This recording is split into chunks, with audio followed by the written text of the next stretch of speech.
Vagad news में आपका स्वागत है। राजस्थान के डूंगरपुर जिले के सागवाड़ा शहर में रविवार को विप्र फाउंडेशन के संयोजन में विप्र महाकुंभ का आयोजन हुआ, जिसमें अपार संख्या में उपस्थित जन समुदाय के बीच कई मुद्दों पर सकारात्मक चर्चा हुई। महाकुंभ में संबोधित करते हुए कांग्रेस के राष्ट्रीय प्रवक्ता और महाकुंभ के मुख्य वक्ता गौरव वल्लभ पंत ने कहा कि भगवान परशुराम की जय। मैं बोलता हूँ, आप भी बोलिए। 1 करोड़ बार नहीं, 5 ट्रिलियन बार बोलेंगे, पर भगवान परशुराम जी की जय वास्तव में उस दिन होगी जब देश के सिविल सर्विस का रिजल्ट आएगा और पहले 100 बच्चों के नाम के उपनाम के आगे व्यास, उपाध्याय, शर्मा, त्रिपाठी लगा हुआ होगा। उस दिन भगवान परशुराम की जय हो जाएगी। मुझे अभी सुनने को मिला कि ये क्षेत्र पढ़ाई में और क्षेत्रों से उन्नत है। अच्छा, गर्व है मुझे इस बात का, पर उन्नत होने से काम नहीं चल रहा है, क्योंकि हमें सिर्फ अपने बच्चों को सिर्फ मास्टर नहीं बनाना है, हमें हमारे बच्चों को कलेक्टर बनाना है, कंपनियों में सीईओ बनाना है, हमें हमारे बच्चों को देश का प्रतिनिधित्व करने वाला बच्चा बनाना है। हम क्यों ऐसा सोचें? और एक बड़ी रॉन्ग फीलिंग है। आदरणीय राजस्थान सरकार के शिक्षा मंत्री जी हैं, मैं माफी चाहता हूं अगर कुछ गलत उनको लगा हो तो, पर हम सिर्फ क्लास में पढ़ाने के लिए पैदा नहीं हुए, हम देश का प्रतिनिधित्व करने के लिए पैदा हुए, हम देश को आगे ले जाने के लिए पैदा हुए, हम सर्व समाज को आगे ले जाने के लिए पैदा हुए। और वो कैसे होगा? वो ऐसे ही नहीं होगा कि आप लोग आए और हम सब दोनों मुट्ठी बंद करके बोले नहीं, उससे नहीं होगा, नहीं होगा। उससे सकारात्मक ऊर्जा आएगी, पर वो जब होगा जब हम सबसे पहला अपना आशीर्वाद दूसरों को नहीं, सबसे पहले अपने खुद के बच्चे को देंगे। और ये आशीर्वाद तथास्तु करने से नहीं होगा। आप बोलो तथास्तु, नहीं होगा। उसके लिए आपको मुझे अपने बच्चों के साथ उतनी ही मेहनत करनी पड़ेगी जितनी वो कर रहे हैं, जब ही हम भगवान परशुराम की जय बोलने के हकदार हैं, वरना बोले जाए। तो सबसे पहला मेरा विप्र फाउंडेशन में मैं पिछले 14 वर्षों से जुड़ा हुआ हूं। कई काम भी किए हमने किए, शिक्षा के क्षेत्र में भी कई काम किए। पर अब समय ये आ गया है कि अगर हम, सुशील जी कह रहे थे कि इतना उन्नत समाज है यहाँ का कि हमें सीखना, बिल्कुल हम सीख रहे हैं सुशील जी, पर एक प्रस्ताव आज पारित होगा और वो प्रस्ताव ये होगा कि अगले वर्ष सिविल सर्विस के पहले 100 बच्चों में 5 वागड़ क्षेत्र में विप्र समाज के बच्चे होंगे। तो वो प्रस्ताव पारित होना चाहिए। जब प्रदेश का आरएस की परीक्षा का रिजल्ट आए तो उस पहले 100 बच्चों में 5 बच्चे, 10 बच्चे हमारे समाज के हो, ये प्रस्ताव पारित होना चाहिए। इसकी जरूरत है।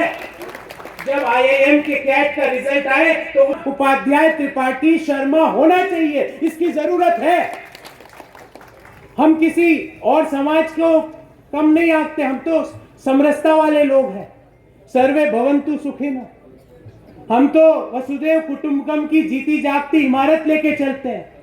हम किसी की लाइन कट करके आगे नहीं बढ़ना चाहते, पर हमारी लाइन जो छोटी हो रही है उसको बढ़ाने की जरूरत है। साथियों, मेरी क्लास में भी इतना साइलेंस नहीं रहता जितनी तन्मयता से आप सुन रहे हो। मुझे इस बात का गर्व है। साथियों, तो पहला आशीर्वाद तो देना है बच्चे को। और बच्चों में भी मैं आपको बताऊं, क्योंकि मैं एक पुत्री का पिता हूं, बच्चों में भी पुत्रियां अपने समाज का नाम ज्यादा ऊंचा कर सकती है, ये मेरा अनुभव है। तो अगर आशीर्वाद देने में कंपैरिजन हो तो थोड़ा वहां ज्यादा रखने का है, क्योंकि वहां पे रिजल्ट ज्यादा मिलेगा। कम आउटपुट में कम इनपुट पे ज्यादा आउटपुट है वहां पर। तो पहला आशीर्वाद तो देना है अपने घर के बच्चों को, फिर बाहर तथास्तु और सब देंगे। और दूसरी बात, मैं किसी कर्मकांड या समाज के जो लोग काम कर रहे हैं उसके खिलाफ नहीं हूं, मैं उसमें विश्वास करता हूं, पर मैं उसमें विश्वास रखने के साथ साथ वैज्ञानिक शिक्षा में भी विश्वास रखता हूं, क्योंकि विज्ञान आधारित शिक्षा ही हमें आगे ले जा सकती है। इतिहास गवाह है, कोई भी मुल्क, कोई भी समाज, कोई भी जाति, कोई भी धर्म आगे नहीं बढ़ पाया जब तक वहां पे वैज्ञानिक आधारित शिक्षा नहीं पहुंची। सिर्फ विज्ञान आधारित शिक्षा देश को और समाज को आगे ले जा सकती है। तो हमें जो हम काम कर रहे हैं उसका मैं खिलाफत नहीं हूं, मुझे गर्व है उसका, पर साथ में विज्ञान आधारित शिक्षा, हायर एजुकेशन, जो हमें, हमारे बच्चों को, हमारे समाज को आगे ले जा पाए, ऐसा आशीर्वाद आपको देना है और उसके लिए मेहनत आप ही को करनी है और कोई नहीं कर सकता। दूसरा आशीर्वाद भी मांगने आया हूं आपसे और बड़े हर्ष से कह रहा हूं। मुझे यहां बैठा था तो मुझे बोला, गौरव जी आप वैसे तो ऐसे समारोह में पॉलिटिकल बात नहीं करते हो। मैंने कहा मैं अपने परिवार के साथ पॉलिटिकल बात नहीं कर रहा हूं और आज मैं परिवार के साथ बैठा हूं और ना कर सकता हूं, मेरी वाणी से निकलेगा ही नहीं। फिर सुशील जी ने मुझे और छेड़ा तो मैंने कहा मैं पॉलिटिकल बात सिर्फ डिबेट्स में करता हूं, उसके अलावा नहीं करता। साथियों, दूसरा आशीर्वाद हमें देना है। अभी पूरे प्रदेश में नंबर 1, नंबर 2, नंबर 3, नंबर 4 की बुकिंगें हो रही है। कोई कह रहा हम नंबर 1 बन जाएंगे, कोई कह रहा 3 बन जाएंगे, कोई 4 पे आ गया, कोई 2 की बात कर रहा है। हम तो ये कह रहे हैं कि जितनी हमारी लोकतंत्र में संख्या है उतना हमें प्रतिनिधित्व दे दो। 1 से 10 तक हम ही दिखेंगे और कोई नहीं आएगा।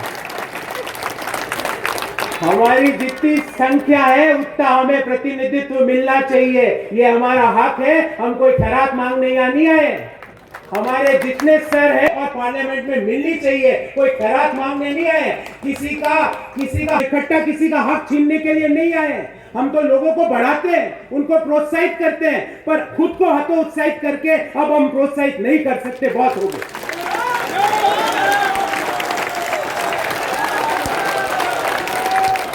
इसलिए दूसरा आपसे आशीर्वाद मांगने आया हूं। पहला आशीर्वाद बच्चे को, बच्चे से ज्यादा बच्ची को। दूसरा आशीर्वाद, जो भी जनप्रतिनिधि अपने समाज का हो उसको पूरी ताकत से उसको इतना शक्तिशाली बनाओ कि जब वो दहाड़े तो देश, जयपुर, दिल्ली तक गूंजता रहे।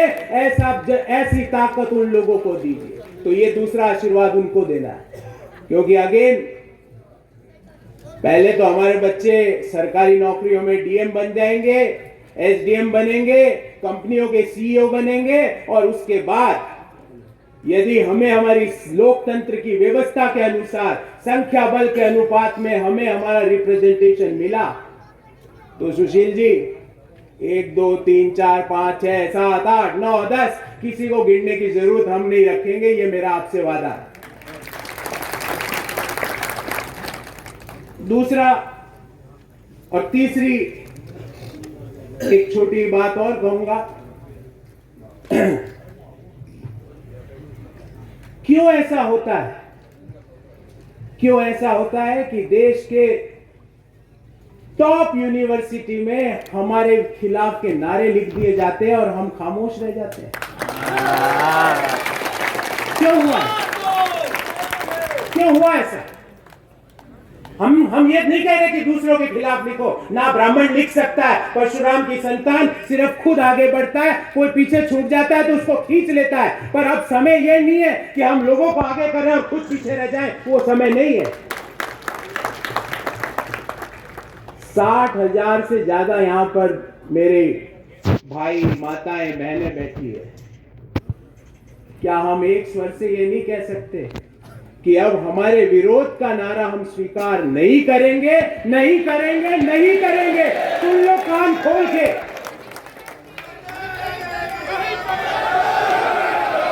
क्यों ऐसा होता है? क्यों ऐसा होता है कि सार्वजनिक मंचों से कह दिया जाता है कि हम लोगों को जातियों में बांटते हैं? अरे हमारे तो खून में समरसता है। हमारे पास अगर एक रोटी होती है तो हम पहले दूसरों की मदद करने की चेष्टा करते हैं, क्योंकि ये भगवान परशुराम जी का खून है। हमारे तो खून में त्याग है, हमारे तो हड्डियों में त्याग है। गाय हमारी हड्डियां चाट जाती है, पर हम उस त्याग में अपनी अपनी भक्ति में इतने लीन होते हैं कि आंखें नहीं खोलते हैं। हमारा तो वो इतिहास है। तो क्यों हमें ऐसा कह दिया जाता है और क्यों कोई नहीं बोलता? सुशील जी, इसकी भी प्रस्ताव होना चाहिए कि विप्र फाउंडेशन ब्राह्मणों के विरोध में विप्रों के भी स्वीकार नहीं करेगा, भले ही वो कितना भी बड़ा आदमी हो जाए।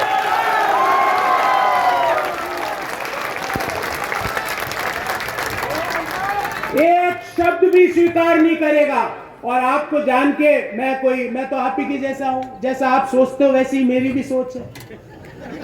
मैं कोई अद्भुत चमत्कारिक आदमी नहीं हूं, ना जादू आता है मुझे।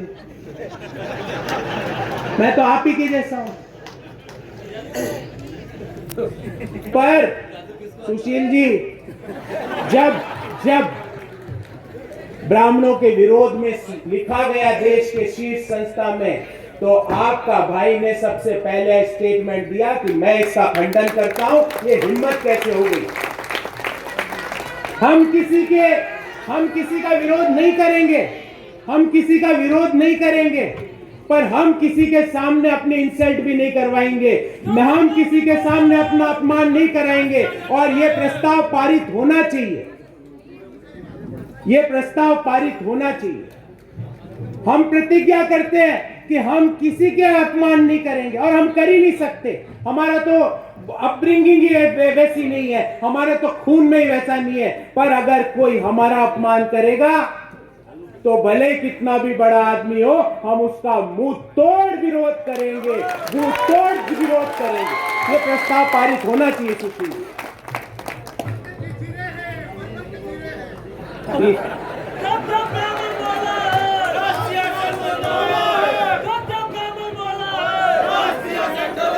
वक्ता महोदय को बोलने दीजिए। समय का अनुशासन मर्यादा का पालन करें। क्षमा करें, कंटिन्यू करें सर। ये इंडिकेशन है पांड्या साहब का कि अब समराइज करना है।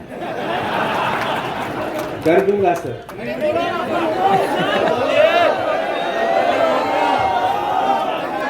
आप तो कंटिन्यूस करें, मुख्य वक्ता हैं। पर पांड्या जी यकीन मानिए, मैं तकरीबन साल के 365 दिन कहीं ना कहीं ओरेशन देता हूं, पर जितना आनंद आज मुझे आ रहा है,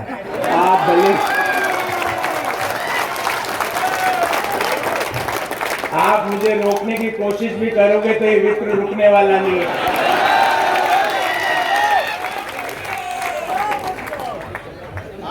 तो साथियों, दो आशीर्वाद, पहला बेटी को, उसके बाद बेटे को, उसके बाद राजनीति में हमारे संख्या के अनुसार हमारा प्रतिनिधित्व, और तीसरी बात कि अब हम अपमान सहन नहीं करेंगे, बिल्कुल नहीं करेंगे। अगर ये तीनों बातें हमने कर ली साथियों, यकीन मानो, ये मेरी अंतरात्मा से बोल रहा हूं, कोई गलती हो गई तो माफ करना। यकीन मानो भगवान परशुराम बिना उनकी जय जयकारा के हमें अपना आशीर्वाद ऊपर से जरूर देंगे। यकीन मानो कि हम एक जो उन्नत समाज, सामाजिक समरसता जिसको लेके विप्र फाउंडेशन शुरू से चला, और मैं इस अद्भुत यात्रा का पहले दिन से सहयात्री हूं। मैंने देखा, हमने सबसे पहले इसमें शिक्षा को इंक्लूड किया। अभी आदरणीय धर्मनारायण जी बता रहे थे कि शिक्षा में किस तरह क्या क्या हमने काम किया। उदयपुर में विप्र कॉलेज की स्थापना की गई। पर धर्मनारायण जी से मेरा हाथ जोड़ के आग्रह है कि धर्मनारायण जी इस बार टारगेट ये हो कि विप्र कॉलेज के फाइनल ईयर के 3 बच्चे हमारी जो स्टेट सिविल सर्विस है उसमें चयनित हो जाए।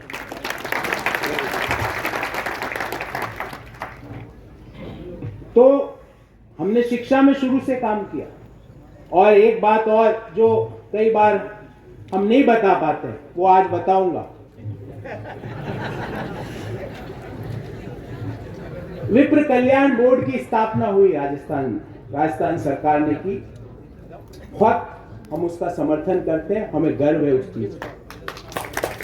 पर आपको जान के एक चीज का ताज्जुब होगा, सुशील जी ने कई बार मुझे बोलने से रोका है, पर उसके लिए जो पहला लेटर लिखा गया था उस सारे पॉलिटिकल पार्टीज को वो विप्र फाउंडेशन द्वारा लिखा गया।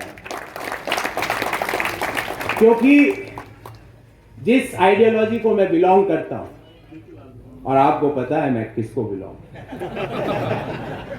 उनको वो लेटर देने मैं और सुशील जी साथ गए थे। और मुझे गर्व है इस बात का कि उसको मैनिफेस्टो में इंक्लूड किया गया। और जब एक पार्टी, क्योंकि मैनिफेस्टो तो क्या है साहब, कॉपी हो जाते हैं, जब एक पार्टी लिख देती दूसरे सब लिखते चालू कर देते हैं। तो सारे पॉलिटिकल पार्टीज ने उसको अपने मैनिफेस्टो में इंक्लूड किया। और मुझे गर्व है ये बताते हुए कि राजस्थान की सरकार ने देश में पहला विप्र कल्याण बोर्ड बनाया है। और उससे ज्यादा गर्व इस बात का है कि उसका पूरा जो ब्लूप्रिंट है वो विप्र फाउंडेशन ने तैयार किया था। तो ज्यादा लंबी बात नहीं कहूंगा, मैं सिर्फ ये चाहूंगा कि एक बार हम दोनों हाथ उठा के भगवान परशुराम जी की जय बोले। बोलो भगवान परशुराम जी की। ये आवाज है ना, ये बांसवाड़ा तक पहुंची है। पहले तो जयपुर पहुंचानी है और उसके बाद दिल्ली पहुंचानी है। बोलो भगवान परशुराम जी की जय। बोलो भगवान परशुराम जी की।